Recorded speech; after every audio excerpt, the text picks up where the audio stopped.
people might not like this in New York, but like I miss being on the farm. I miss being out in nature. I miss just being able to be like, Yeah. oh, that's what a summer rain smells like.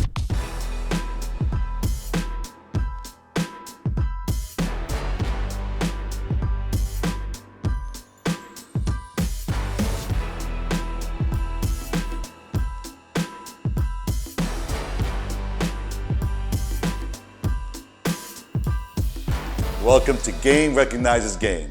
Today we sit down with the legendary Justin Tuck, and what a beautiful journey he takes us on. From a small town in Alabama where he had the love, the support, not only from his family, but his community that made him accountable for his actions. And then on to the hallowed halls and gridiron of Notre Dame where he achieved great heights.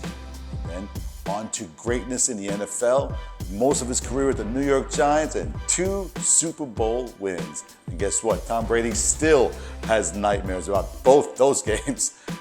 And then when it was all said and done, it wasn't plan B, it was just the next chapter. Take that same discipline and that love and support from your family and do it again. He wanted to go to Wall Street, and he achieved the pinnacle there as well. Now managing director for Goldman Sachs. This was a special sit down indeed. We call it Relentless Reinvention. Come get inspired. Game Recognizes Justin Tuck.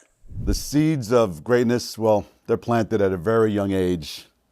They're nurtured, they're cultivated, they're developed through different environments, challenges, adversity, and then you actually might achieve that greatness, that pinnacle.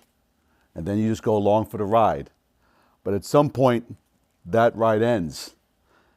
And then what do? We go through a now what? You know what the answer is? You do it exactly the same way and you do it again. And that's exactly who we have today, the legendary Justin Tuck, 11 years in the NFL, 2-time Pro Bowl, first team All-Pro, and guess what? 2 Super Bowl championships for the New York Giants. And when it was all said and done, he decided to tackle business and finance with the same relentlessness that he did as a player.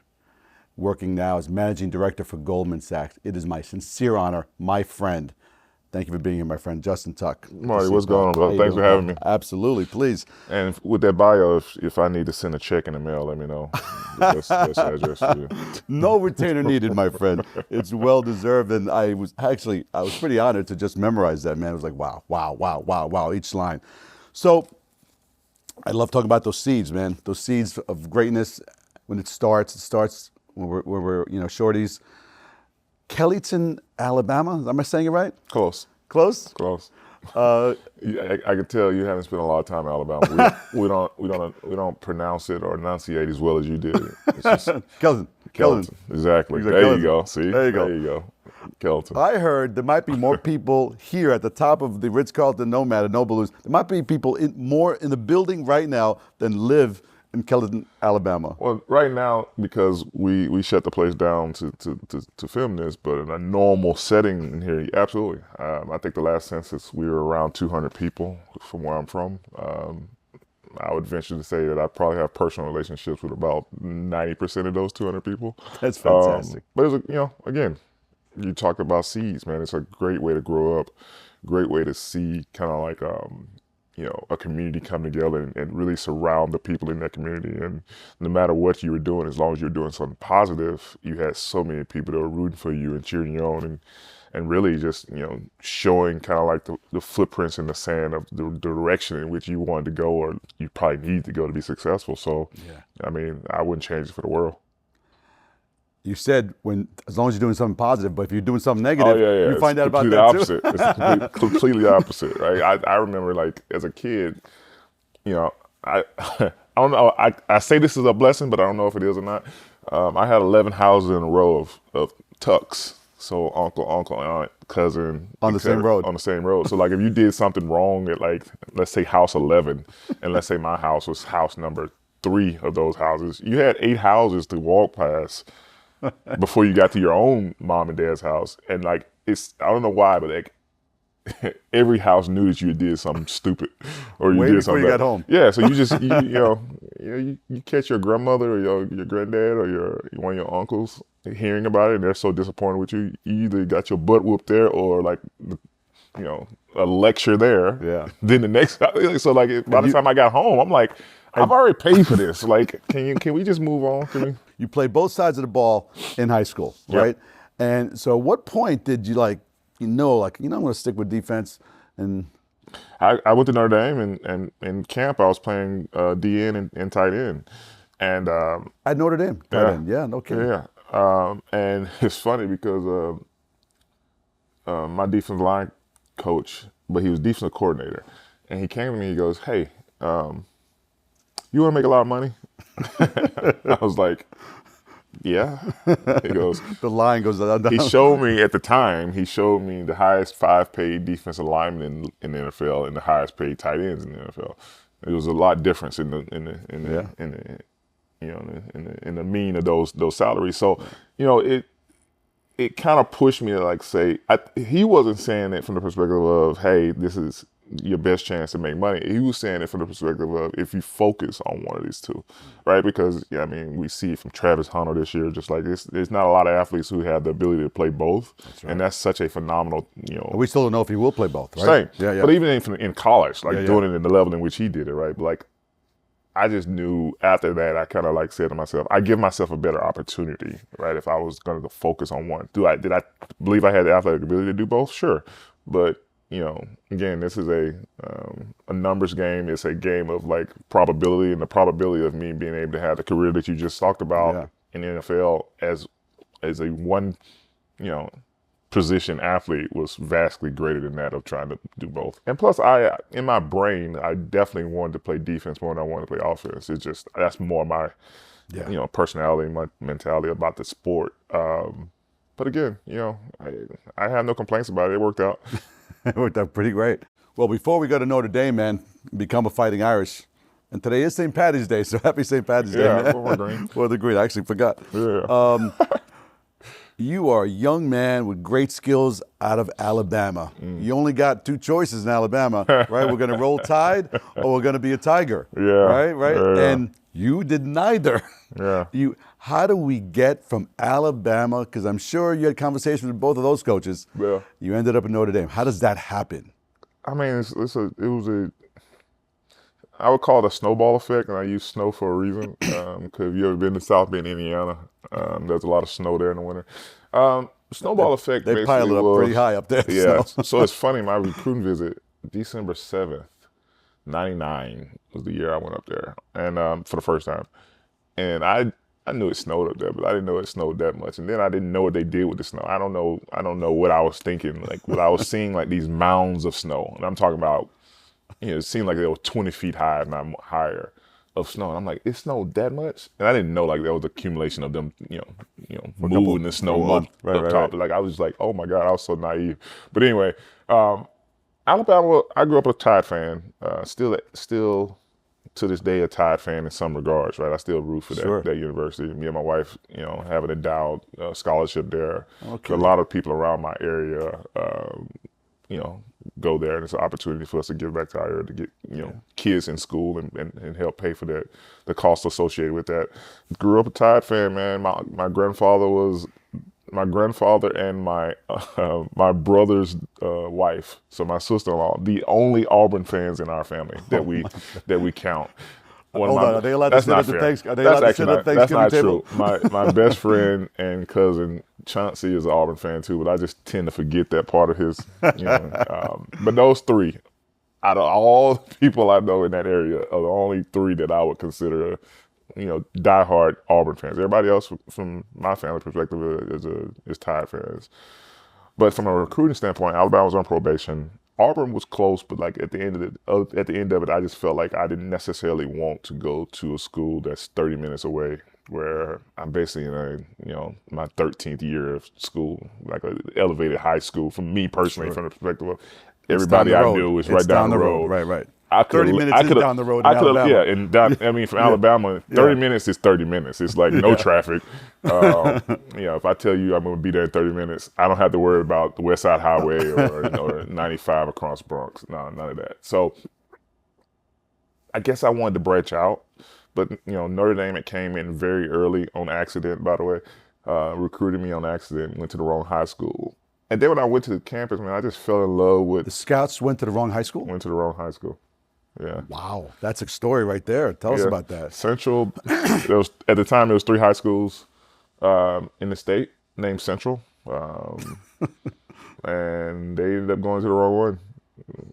And as well as I know, if you've ever been to Alabama, there's only like 4 highways. And I guess this was way before Waze or Google Maps. Yeah. So I they were Central. They were at Central. Yeah, they were Central, and they went the wrong direction on one highway, Highway 280. Pulled up at a gas station, asked the clerk, who was my classmate. Her dad owned the gas station. Said, "Hey, how do we get to Central High School from this?" And the gas station is called Tulum's gas station, another Southern word that I wouldn't expect you to pronounce it correctly.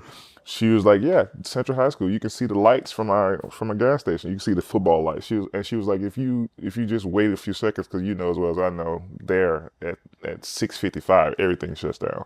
Friday Night Lights. Yeah, so she was shutting the store down, and she was like, "If you just follow me in, I can get you a park. You can park right behind me, right by the field house." Yeah. So basically, they waited. She shut the store down, took them to Central High School. They didn't say which Central High School. They just said Central High School, and they went in the stands, watched the game. We run out. We are silver and blue. Like our pants were silver. Our jerseys was blue. And they were like, "That's not the color of the film we watched." And sure enough, I had a pretty good game that night, and they started recruiting me. And your name wasn't even on their roster, because they'll get the roster looking and check on. They're like, "Who is this tall, skinny guy wearing number 80? Was a big fan of Jerry Rice. Yeah. At the time, I thought I wanted to be a wide receiver. But where I'm from, you played everywhere, so I played every position known to man. I wore number 80, was 6'5.5", 185, 90 pounds, playing middle linebacker on defense. Then in certain packages, I would go to defensive end. Certain packages, I would be dropping in coverage. I was doing everything. And they were like, "Who is this guy?" And they came to my coach after the game and said they wanted to talk to me. I thought my coach was joking. Like, it's April Fool's. Sure. I thought it's not April 1st, right? It's not April Fool's Day, because now my coach said that the University of Notre Dame wants to talk to me. At the time, I was a sophomore too. Wow. So I wouldn't even I was getting small letters from basketball teams, like Troy and Alabama State at the time and stuff like that. So I wouldn't even on anybody's radar for that matter. And I guess they saw the potential, right? And then, fast forward to when I went to campus, I had conversations with coaches about it, and they were like, "Man, we just saw a 6'6" frame that we could put 40, 50, maybe even 100 pounds on if we had to." Yeah. And with that athleticism, it was very intriguing. So over the course of the next 2 years, the recruiting process with them, and then get an opportunity to see the campus and learn more about, the potential of what Notre Dame means for you in transition. What it means for you if football doesn't work out, what it means for you from an alumni and business building perspective. We have a term there. I like to say that I coined it, but I probably heard it and just made it more popular. But it's like, this is not a 4-year decision, it's a 40-year decision. So it's like, this is not a 4-year decision to go to school here. This is a lifetime decision. And the university did a really good job of really, really putting their money and their resources behind, that slogan. And I hope I'm one of the prime examples of what that means as I've transitioned out of sport into so many other different things that university and that degree and the people around that university has truly, truly, put a lot of wind underneath my sails and all the other things that I've done. Yeah. And not only me, but so many other people as well. Sure. There's some important elements there. You had your village, people looking after you at all times. Sure. And you had this foundation that there's something bigger than you are. Yep. You had your faith, you had the church, you had the community, and it seems like that's what you chose in Notre Dame, something bigger than you are. It's about that gold helmet. It's about play like champions. So it's funny you say it that way, because I used to tell people all the time, because they'd ask that question, Grew up in the heart of Alabama, big time football programs right around you. You're a big time football player. How did you get out of the state? And they more time phrase it like, why did you go to Notre Dame? And I didn't really have the answer. I used to tell them, I don't know. It just felt right. And now that I've kind of stepped away from it, because like similar to how I grew up in Kelson, Alabama, it was a bubble. Notre Dame is a definite bubble. Like you talked about community. So like you get kind of like wrapped up into like your own community there within the community that is the bubble of Notre Dame. And I never really thought about it. It was just like, hey, I was supposed to be here. Go play football, go, get the best grades, go meet people that are going to be lifelong relationships, et cetera, et cetera. When you graduate, go to the NFL and play. So like I didn't really have the time to just sit down and be like, oh, why did I go here? And now I've had that time. I agree with you. It's a lot of the similarities of how I grew up. Just 11 hours away, 11 hours of driving away. What you talked about, it started with faith first. It starts with, after that, it's obviously predicated around, as far as me as a student athlete, student first, then athlete. And that's pretty much similar to how I grew up. Yeah. My dad pushed a relationship with God first. Pushed, hey, I don't care what you do on the football field. Like he used to tell me, like if you're great at football, you're gonna be done playing when you're mid-30s. What are you gonna do after that? So he pushed academics and like how that, predicated itself into like the longevity of like whatever success you're gonna have. And then obviously after that, it was like whatever you do after that, he didn't really care. He really didn't. My dad was a phenomenal athlete in his own right, but he didn't really care about like if I played sports or not. What he cared about is if I decided to play sports, or if I decided to sweep be a chimney sweeper or whatever. You do it here. You do it at the best that you have. Whatever talent God gave you, you do it 100%. And if you did it 99%, he was gonna have a problem with you. And I mean like a real problem, not one of these like, no. He's gonna pull you aside and be like, don't embarrass us.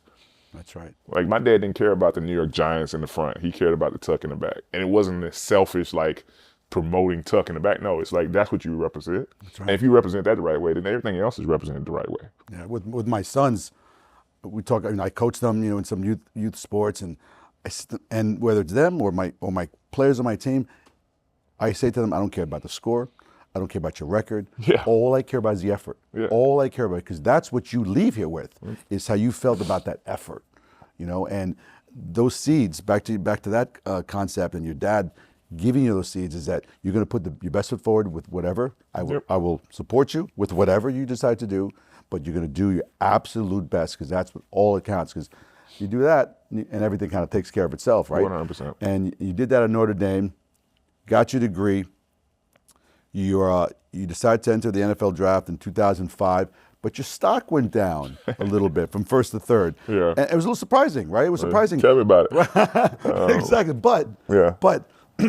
just that's one more hurdle, right? One more stumbling block, Sure. one more speed bump. Yeah. All right? Tell me the mindset there, because for a young man, having the accolades, you would call the freak in Notre Dame. Yeah. And to have the accolades, and then the humility when you're not first round, now you're third. What do we do with that mentally? Yeah, I mean, listen, I didn't handle it the best I could have handled it the first year, That's okay. maybe two. You're 19 years Yeah. old, 20 years old. So like for me, it was, I blew my knee out. I had ACL my junior year, coming off a year where I was one sack off. I think the league and the NCAA. I ended up having the second most sacks in the season that year, something like that. But I toured the last game of the season, and actually I was like 3 credits away from graduating As a junior? Oh wow. So I was like, Back to dad, everyone. Dad pushed him. but no, I was like, I believe if I wouldn't have hurt my knee, I would have declared for the draft, because I could have got 3 credits that summer and graduated. So I was like, because I made a promise to my grandma that I was definitely going to graduate from school, and she ended up passing my sophomore year. So I was definitely not going to not do that. But like in my brain, I think I was focusing more on leaving Notre Dame as a junior and going into the draft. And I don't know. I mean, again, I don't know if it's, just how things work, or like I wasn't focused on the game in hand. I was focused more on like what was coming next. I blew my knee out literally the second drive of that last game. And I don't know if those guys kind of just saying like pump your brakes.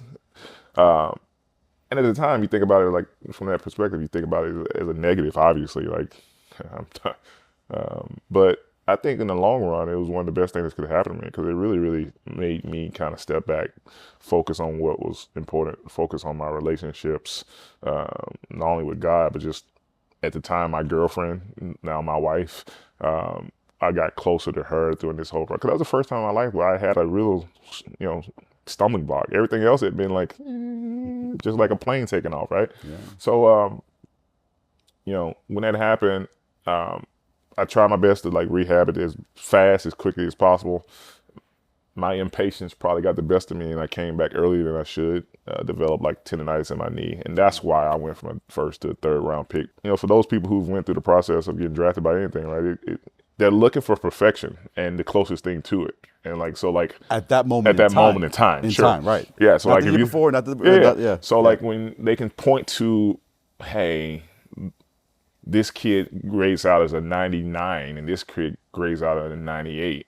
But this kid's knee is a little jinky, right? So let's bump him down to a 95, whatever it is, right? Yeah, whatever. Yeah. That's kind of how the process goes. And then, again, there's so many talented people around and around. And you just that person on paper. That's so anybody who needed DN, like 11 DNs drafted, 11 D linemen drafted before me. So anybody who needed D lineman probably bumped the next guy up in that process because, hey, that guy's healthy, right? There's no question marks around his health. Yeah. So it happened, but the best thing that could happen to me was getting drafted by the New York Giants. That's right. Pissed about the money difference. We made up for it a little longer. But I got the opportunity to work with Michael, OC, a well-established DN, Hall of Famer, obviously, and Michael, a young, up-and-coming stud in OCMU. So I got the opportunity to look and see kind of like the outliers of both of them, right? Because I would say I was a mix of both of them. I wasn't as explosive as OC. That guy is one of the most, his first step off the ball is one of the best I've ever seen in my life. And he went to a small school. It was Troy. He went He's to from Troy. He grew up in Auburn, right around that area. So he grew up 30 minutes from me with another guy named Marcus Ware. Heard it. yeah, heard of that guy. So getting the opportunity to kind of watch how he developed, and then obviously Michael, just the difference of being successful. Like Michael was more, I would call him more like the semi-truck. He wasn't as fast because he was a little older now, but still played the game fast because he saw everything. He could tell what an O-lineman or offensive line was trying to do to him before the ball was snapped. He knew. He taught me how to watch film in a way that's like, hey, if you're playing, chess with this game, it's so much better because now I can look at all these things around me where, how the O-line is lined up, where the ball is on the hash, what personnel is on the play. Different options. Where the tight end lined up, where's the back offset? And then I'm like, well, why am I even trying to protect against this play? Because they're not going to run this play out of this formation. Right. So if you're looking at it like from a perspective of there's the opportunity of them running 10 plays, and then you kind of do your homework and you're looking around and you're like, okay, well, that 10-play option just went to 3. How much faster can you play? So I learned that from Stray and was able to kind of take. That's the thing. Like everybody thinks that football is just like this brute sport, which it is, of physicality. But like the greats are those people who can take that physicality and then take the mental side of it and pair the two. And like they're playing so much faster because they're not weighted down with all this stuff in their brain about those other 7 plays that wasn't going to get run anyway. New York City, we talk about grit. The glitz is here in the Big Apple, here in Manhattan, right? Yeah. But the grit is the boroughs, right? And I'm a kid from the boroughs, and I understand that work ethic, that hustle, and that blue collar mentality, and that's why you can be a legend. That's why you're beloved. I mean, that's why you and so many of the ones that came before you are beloved in this town. That team embodied it because you beat Goliath, and the fact that you knew it, there's something special about that. I'm sure you took on later in life as well. And why don't we move forward to 4 years later? We did it again. Let's run it again. 4 years later. You had 4 years to think about the first chip, right? You got close a little bit, and then you get back there. Another great season by the Golden, another great coach. And Tom had, was it 56 seconds to win that game? I tend to forget I tend to forget the details around games like that. But like, I mean, he had too much time. Let's just say that. But you got 2 sacks in that game, 2 sacks in the Super Bowl. Yeah. I think Eli Manning stole that first MVP from you. Definitely the second one. 100%. The quarterbacks get it all. They give it to the quarterbacks, man. They always Jesus give it to the Christ. quarterbacks. Nah. I think he did give I you. play well, but and we don't win either one of those Super Bowls without 10, so I have no remorse whatsoever with him winning them because he played his butt off too. No question about it. He stepped up when it counted. No question. And I know that he holds that for the rest of his life, that he beat Tom Brady twice, and he would have had 9 rings, not the 7 that he has. Our next segment we call Moving the Chains. Inspired by you holding off Tom Brady. I hate this term, moving the chains. I want the chains to stay exactly where they are. Exactly. That's exactly right. And if you're doing your job, those chains don't move. Yeah, exactly.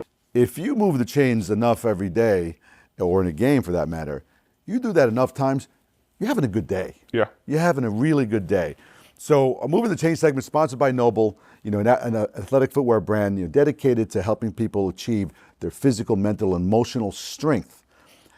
And it comes down to what we do daily. And I want to ask you, what is that one thing you do daily that is a non-negotiable to help you move forward that day and, move those chains for you? Even though you're not even used, you don't even know what that means. I'm so bad at this, to be honest with you. I think it's a combination of a few things, right? It's not just this one thing, because my brain won't allow me to just lock in on one thing for too long. That's why I said, I was so glad to play multiple positions in sports, because if I only played left end, I would get bored.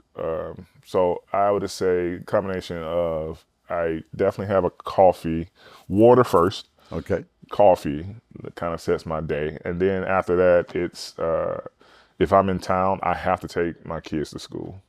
I've got an opportunity to carve that out of my day where I take my kids to school. Non-negotiable. Love that. I absolutely love that. Yeah. And at some point, you hit in the gym too. After you hit the. You know what? That's the thing that I wish I could make a non-negotiable. But I got a gym in my house, and I probably use it once a week, twice a week. From what I should do it. I need to be in there 4 days a week, but I'm probably twice a week now. You've clocked enough hours in the gym. No, shit, yeah, you're right. That's what I keep telling myself. I need to stop telling myself that, though. But I keep telling myself that. It's paying you back. Yeah. Hello, everyone. Exclusively for Game Recognizes Game listeners, our sponsor, I'm so proud to be in partnership with NOBULL, giving our listeners a 30% discount code for all their products that will help you achieve all your goals. Please go to nobullproject.com/game to receive your 30% discount. That's www.nobullproject.com/GAME. All right. Next drill, we're going to do something what I call thoughts from 30,000 feet. Okay. Just a couple of questions to help you reflect a little bit on this magical life you have. One of my favorite questions, and we've had such great answers, is if you had the privilege of sitting with your 18-year-old self, what would you say to that young man? How much time do you have? You're going to put him in the back room? Golly. Jeez. If I had to narrow that down to one thing I would tell myself at 18, there's so much I can say here. I think it would be continue to surround yourself with people that will continue to push you forward in so many different ways. I think that's such a valuable thing to have people around you that want to see you succeed. They understand how to succeed, and they also understand how to push you. Because success or succeeding or pushing somebody to succeed is not being a yes man.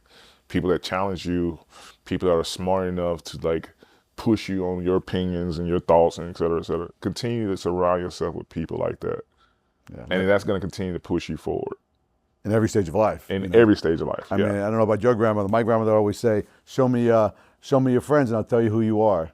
100%. Right, and that's I learned that a little later than 18. I wish I would have learned that at 18, but I probably started to implement that probably at 28, to be honest with you. Yeah. But never that late than never always. Never too late, right? Yeah. Never too late. And you do that now with everything you do. Yeah.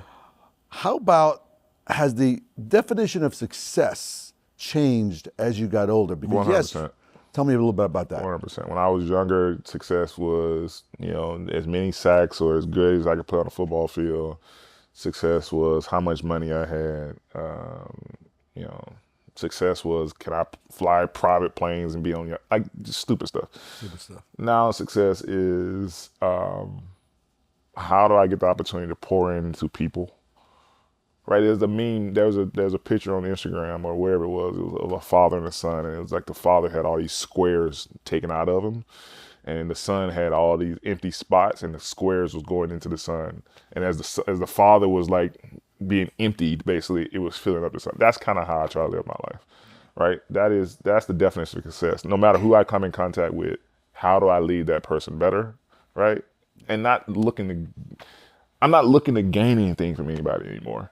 Right, I'm looking to give to people, and I just feel like when you give to people, things just come to you, right? So my thing is like, how do Put that out there. How do I give to people? That's success. Tuck, it's an honor to give you and present you to this device. I know what it looks like, okay, but this is AposHealth.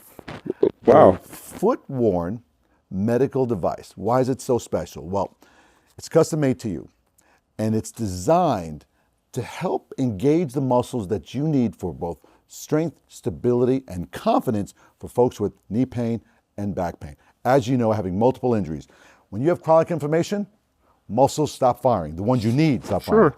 So by measuring your gait and analyzing your gait, they custom made this medical device. I know what it looks like. It's not what it looks like.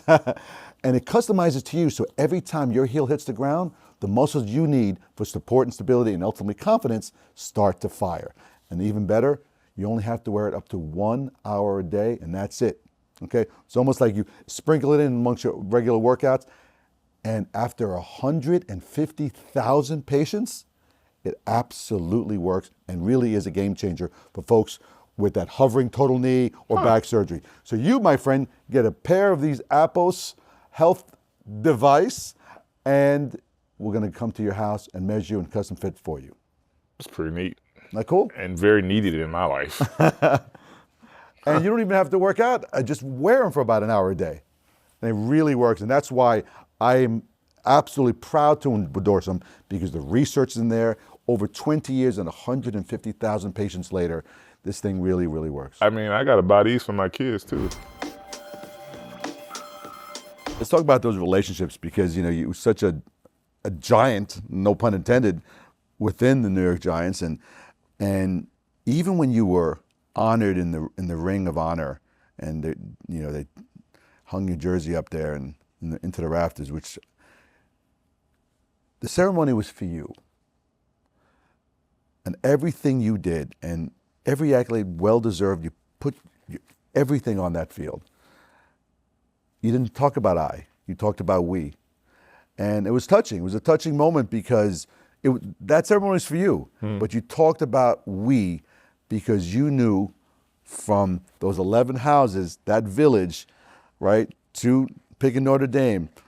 And there you were now after football, and you were still talking about that village. I mean, listen, you don't get there. Football is not just football, any sport, any individual sport, they have teams around them, right? You talk about golf, tennis, whatever. All these mega stars, and not just mega stars, just people who get the opportunity to participate in these leagues like this, have teams around them that go unseen in a lot of cases, right? But are tremendously, a huge part of their, whatever success that person has. So obviously in football, it's very easy to see the team, right? But even for those people that don't understand, like all the people behind the scenes that gets us to Sundays, right? Whether that be the medical staff or the training staff or the marketing team or so there's so many people to thank for my success, and I live by this code of I can never pay it back. Think about how many people have added into your journey to be who you are today. Whether that be your family, whether it be a teacher in third grade, whether that be a principal who didn't write you off when you were being a knucklehead in school, whoever it is, I can't pay that back. So all I can do is pay it forward. So like whatever platform I have is Justin Tuck, and Lauren Tuck is my wife, and our family. All we try to do is just move the needle, move the needle longer, or like create more ripples in the pond of life, whatever you want to call it. Yeah. Right? Because I think that's what you do with your success, right? So like for me, when I was up there talking and just talking about the we, I was just saying very, very thankfully that God blessed me with the family He blessed me with. He blessed me to have made the decisions that I made, regardless of if there was a smooth transition or not, right? We talked about some of the bumps, right? But like with all that being said, things worked out. And it wasn't because Justin Tuck was so smart or Justin Tuck was so successful or whatever else you want to credit me with. It was because I was blessed to have the right people around me that, pulled me in the right directions, pushed me in the right directions, stopped me from doing a lot of stupid things that I probably would have did, or encouraged me to do a lot of things that I thought were stupid but ended up being smart. Yeah. So like, yeah, I'm very aware of that, and very, I try my best to be very humble of the fact that my success is just as much predicated to those people and those decisions as it is from the things that people like to credit me with, hard work or et cetera, et cetera. Yeah. And it sounds like you're still honoring your dad with the last name on that jersey. Yeah, no question about it, with the generosity, and we'll get to that in a little bit because that's a beautiful, beautiful story. We talk a lot about plan Bs in pro sports, and young fellas, and not really just focusing on their sport. And that's okay too. They want to be the best they possibly can be. They don't think it's ever going to end, right? And it does, sometimes sooner than you ever wanted. Sure. Right? I never liked the concept of plan B, personally, right? Because you're already there. That was plan A, you're there. I like the concept of the next chapter, right? And you had that foresight to know that there was a next life, a next chapter for you. I think you left the league a little bit too early, okay? But that's just my opinion, because I know you tore that pec muscle, and another year of too much time with yourself, all right? And you're like, but you had planned this. You don't just go to any business school after football. You go to Wharton, okay? You go to Wharton, and it almost sounded that when I was reading that, like, he was so competitive. He had to get into one of the best just to get in there and say, I did it. And then in the future, there's never a doubt when whoever you're talking to, I went to Wharton. Yeah, I played football also, but I went to Wharton, right? So tell me about that journey. Now you want to tackle something else, something new, something a little scary, no question about it. You hadn't read a book, in college in a long time. Yeah, you're right. No, I mean, listen, I tell people all the time about that whole journey of going to Wharton. It was like, I had to, it's like being like, having an injury and having to, rehab it to a point of getting back used to it doing what it was supposed to do, right? So for like, I guess my educational learning had pretty much stopped when I went to the NFL. And not the fact that like, I didn't read books or I didn't keep learning about certain things, but like from the perspective of your job is to be best football. The rigors of studying for exams, the rigors of like going to class every day, all that stuff, completely out the window. So like for the first kind of 2-3 months at Wharton, it was about, hey, getting back in the swing of actually studying, getting back in the swing of actually being a student. On top of the fact that everybody's looking at me as the Justin Tuck, the NFL player, like, why are you here? Right? I had questions like, are you broke? Or, all different type of things, right? Because like they couldn't fathom that, like, this.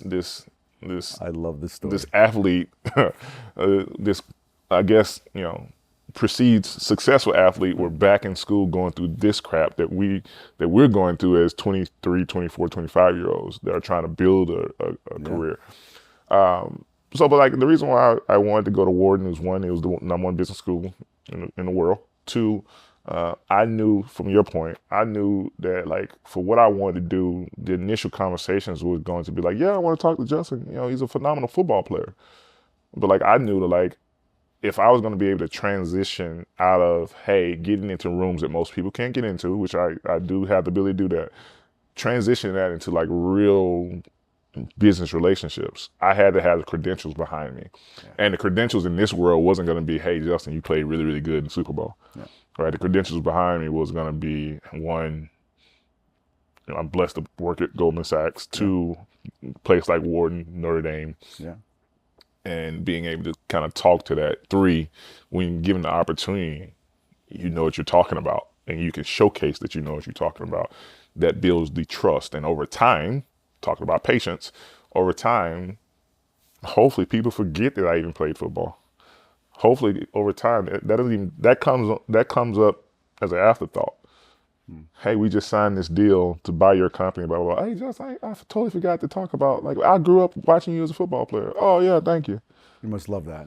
Yeah, so like, in some ways you made it again, right? Because they want to talk about you, the managing director of Goldman Sachs, and you're helping and their goals. You're helping them meet their goals, and that's the competition within myself, right? Again, it's in some ways predicated on, like, regardless if someone has personally told me I can't do this, or if the narrative around the entire, athletic world is like, these guys are really, really good at being athletes, being really, really good at, running fast, jumping high, blah, blah, blah, blah. But like, they can't get into this world of finance. They can't get into this world of big time real estate. They can't get in this world of medicine. They can't get in this world of, trading or commodity trading, whatever it is, right? They can't get into this world because, most of the people in that world have done exactly what we've done in sports, which is we started in Pop Warner. Well, these kids started, in grade school thinking about what their dad or their mom does, or their, a relationship does. And they've pretty much built their career based off of that. Whereas in sports, we did the same thing. But there's so much in sports that is transferable. Right, there's so much stuff that we do as all those personalities in the locker room. Right. So that's the knows. People don't even understand. Being a captain of an NFL team is probably harder than being a captain of any other team because there's more people. That's the first thing. Two, there's more types of people, more relationships from a perspective of, I got teammates that are from the West Coast, I got teammates from the South, I got teams from the North, whatever maybe. I got teammates cultures, that are different religions, different everything. Yeah, I was just gonna say religions, backgrounds, mom, dad, blah, blah, blah, blah. And then on top of that, I just think that, like, most times when you have 53 alpha males with alpha egos trying to figure out how to pull the rope in the same direction with 53 of these guys who have different says of how we should run cover two, or how we should do this blitz, or how practice you ran, or whatever. But you as the captain got to figure out the way. I was like, all right, these 5 guys think this way. How do I get them closer here? These 10 guys think this way. How do I get closer this way? So, like, that was I used to meet with Coach Coughlin once, twice a week to talk about this type of stuff before we even got into the X's and O's. Me and Eli sitting there thinking about, like, how are we going to discuss this in the locker room? Obviously it's a top-down approach, right? Mr. Mayor and the Tisch family to Coach Coughlin to the captains does. So when we got the information of how things were going to go, or how we wanted things to go, it was our job as captains to say, how do we verbalize this in the right way where the team buys in? And then on top of that, how do we go execute it? Give me 2 minutes on the clock.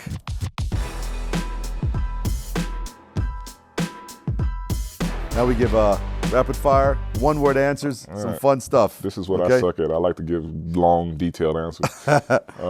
Did you retire too early? No. Best player you ever saw? Wow. Not played with. Saw? Bo Jackson. Oof. Best player you ever played with? Played with? Yeah. They're both going to hate me if I don't say their names, so I'm going to say both of them. Michael Strahan and Charles Woodson. Wow. Not OC. I thought you'd say OC.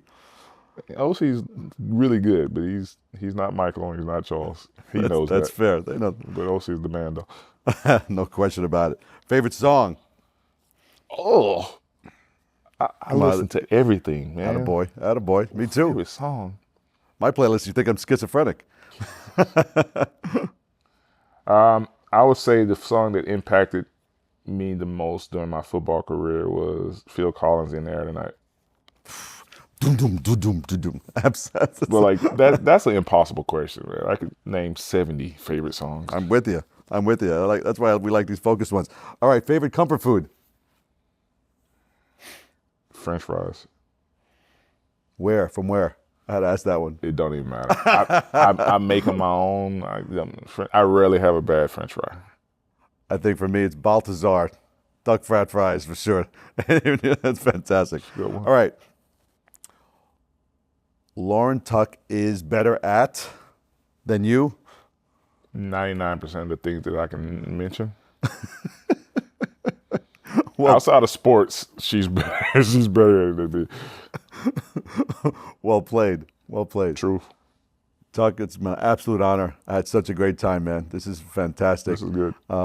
This is what it's all about, those seeds, and to see you, we talked about the seeds your parents and your village gave you, and then we ended up with you back at the farm. We ended up with you back at the farm. Now you're planting your own seeds now in your children, in your philanthropy, right, in your work, in your relationships. It's full circle, but it's a beautiful, beautiful story, and we're blessed to have you tell it. Thank you for having me, my friend. You Thank you, made it brother. very easy for me to tell it. I'm very appreciative. Good to see you, man. Thank you. That was fun.